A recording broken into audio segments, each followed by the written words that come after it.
What's going on, everyone? Jeremy here from The Quartering, and if I know my viewers, and I think I do, you all love a wonderful trash fire, and that's exactly what we're experiencing today with the Stadia launch. The service that nobody asked for, nobody wanted, yet Google made it happen anyway because reasons, apparently. And today, the launch has gone disastrously, which, as you could probably imagine, is as expected for most people, but it's been an interesting ride, and we've started to see some of the reviews. But to add a little bit of color to this, a little extra content, late last week, Google Stadia was going to launch with just 10 or 12 games, if I remember correct, 12 games. And late last week, or as of yesterday apparently, Google panics, add 10 more games to Stadia's launch lineup. Perhaps spooked by the fact that people only seem to care about the impending launch titles of Stadia's home streaming platform, are those noticing everything wrong with it. Google has, in the 11th hour, this thing is released in 2 days on November 19th, almost doubled the number of games that will be available when it goes live. Originally intending to launch with 12 games, Google will now be releasing with 22. The extra 10 including NBA 2K20, Final Fantasy 15, which is actually a nice ad, Rage 2, a decent ad, having been bumped up from the list that were originally expected to come in later in 2020. Day one now includes Assassin's Creed Odyssey, Attack on Titan Final Battle, Destiny 2 if you pay for the Pro, Farming Simulator, Final Fantasy 15, Football Manager 2020, never even heard of that. Grid 2019, also never heard of that. Guilt, Just Dance 2020, Kind, Metro Exodus, Mortal Kombat 11, NBA 2K 2020, Rage 2, Rise of the Tomb Raider, Red Dead Redemption 2, Samurai Showdown, Shadow of the Tomb Raider, Thumper, Tomb Raider 2013, Trials Rising, and Wolfenstein Youngblood. Now, one of the biggest, let's just ignore all the obvious technical issues. I've said before, when this was first announced, that I knew I was speaking from a place of internet privilege here in the United States. I have internet, I have backup internet, I have something like 350 down and 50 up or something like that on one line, then I've got 20 up on the other line. So I knew that if it was going to be a bandwidth problem, I was unlikely to be affected by it. But the other technical issues aside, how do you overcome the fact that I'm essentially have to repurchase my games? Now, when I see, okay, Red Dead Redemption 2 is on here, I haven't bought that yet. It starts to get a little more interesting. But then you look at some of the other technical issues, which we're going to look at in just a minute, and yikes. Google Stadia launch review, a technical, conceptual disaster. This is by Paul Tassi on Forbes.com. From the beginning, Stadia always seemed like a hard sell. A subscription model paired with individually purchased games. Even if you were saving on hardware with its streaming tech, it feels like quite an investment for either gamers who would need to find it as a better alternative to console or PC gamers, or non-gamers who have to be convinced to suddenly shell out for games like Assassin's Creed or Red Dead Redemption after avoiding the core industry today. Meaning, I don't have a PlayStation, I don't have an Xbox, I don't have a Switch. For some reason, now I want to buy this on Stadia. I don't understand. Who is this customer? All of this was layered on top of technical questions, like the fact that streaming games from data centers like their Netflix have been unproven tech, and that previous attempts have failed, and that places like the US with fixed ISP data caps, how would this hold up to 4 to 20 gigabytes per hour usage, which is absurdly high. But on top of all that, there was one central question. Would it even work? I've spent the last week discovering that for at least me and my own Google Stadia setup, the answer to that question is a resounding no. I'm genuinely amazed with how shockingly bad Stadia has performed at my home over the course of many sessions. For context, I played Stadia for the review unit, Chromecast Ultra on my TV with a few trials on my desktop PC browser, connected via wireless. My internet is solid. Probably not better than most people's with wireless speed ranges between 200 and 350 megabits. Depending on how the wind blows, Google's own Stadia speed check tool seems to think I'm well over the requirement to effectively stream 4K games. And this is a screenshot. Let me tell you something. Something went, let me tell you, something went terribly wrong. Across the titles I played, Shadow of the Tomb Raider, Mortal Kombat, Destiny, Guilt, and Red Dead Redemption 2, I would get periodic stuttering issues with massive resolution and frame drops, not all the time, but enough to be noticed frequently and disrupted gameplay, which is what everyone feared may happen with this kind of tech. The intensity of the games didn't matter. It could be graphically rich Red Dead Redemption or cartoony Guilt. Single player or multiplayer didn't matter. I could be soloing as Lara Croft or playing Destiny 2's Gambit in a prearranged match. The issues were the same. You could have 80% of a session going fine, but then the last 20% would suddenly lurch you into dropping stuttering territory, and in most games, that's all it takes is one hiccup to make you pay dearly. And on top of that, all of this could be forgiven or even accepted if it was free to play. I thought from the start there was no way on the planet that this wouldn't be free to play and ad supported. I just thought, okay, I could see a market for people who maybe are only sort of interested in Red Dead Redemption 2, but will play it on Stadia with a ad interruption every 10 minutes or an overlay ad every 5 minutes. I thought for sure that's what they were going to do. I fell off ledges in Tomb Raider because of lag. I flat out lost Mortal Kombat fights I would have won otherwise. I died to Destiny enemies I would have roasted with ease on any other platform.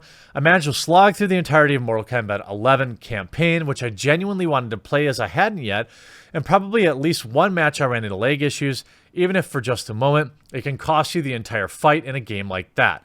On top of that, there are more general problems as well, like the fact that every single cutscene in Mortal Kombat had a full second of audio lag, which was listed as a, quote, known issue in the reviewer's guide, but with still some dialogue lag in Destiny, Red Dead, and Tomb Raider cutscenes as well. Not as much in Mortal Kombat, but it was there. The other issues with Stadia is that even when it was working normally, it's still a bit off from how a normal console game would feel. It might just be microseconds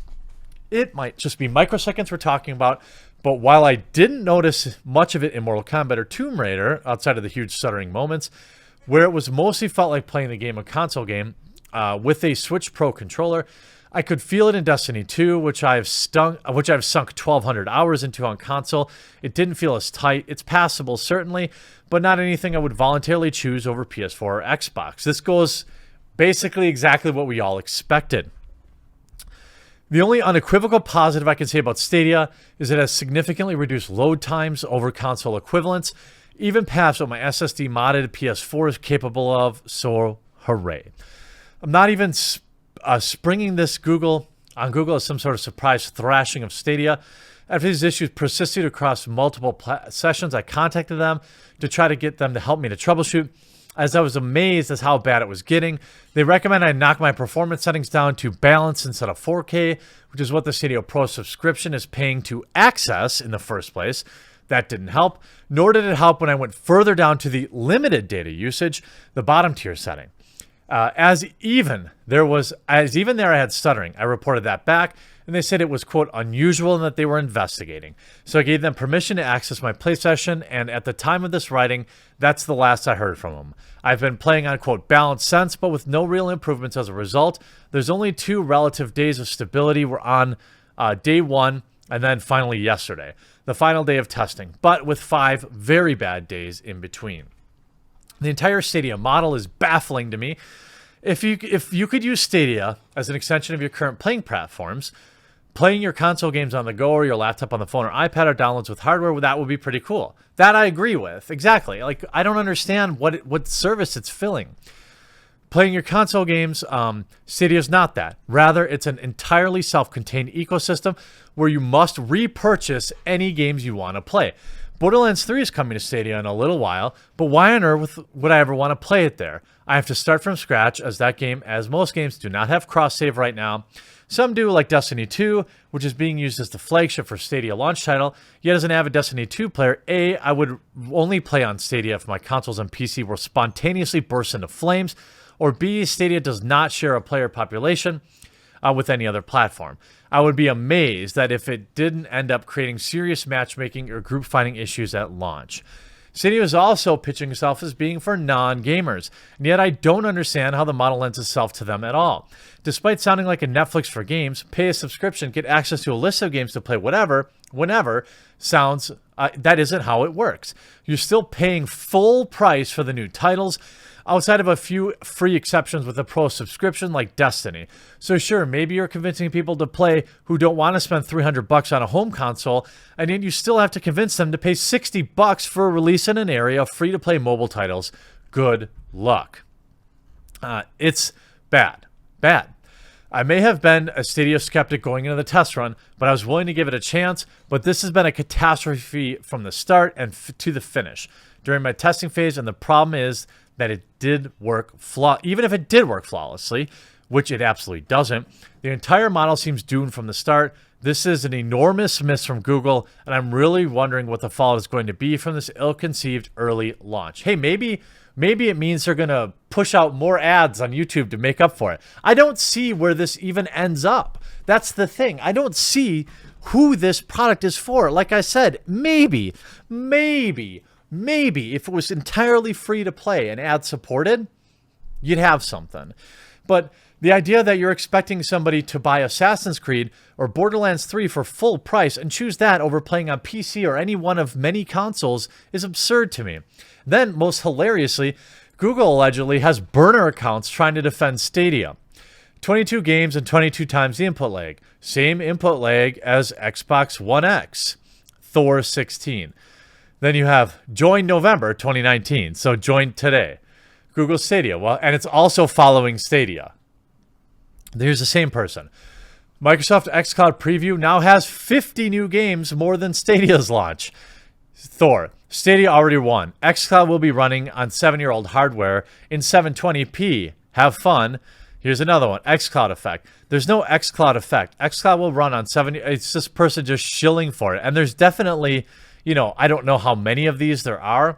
But on top of that, you have Google Stadia telling people, for the best performance, don't stream movies or music to any other devices in parts of the house while playing games on Stadia. It can slow things down. As pointed out online, this is the modern day equivalent of yelling to your mother to tell her to not pick up the phone while you're on dial-up internet. You have all sorts of things. Paul also saying, I hear Google is now sending emails to people telling them to connect their Chromecasts with an Ethernet cable or to have a router in the same room as their Chromecast TV. Now, maybe for elite gamers who have all the latest tech, this might work.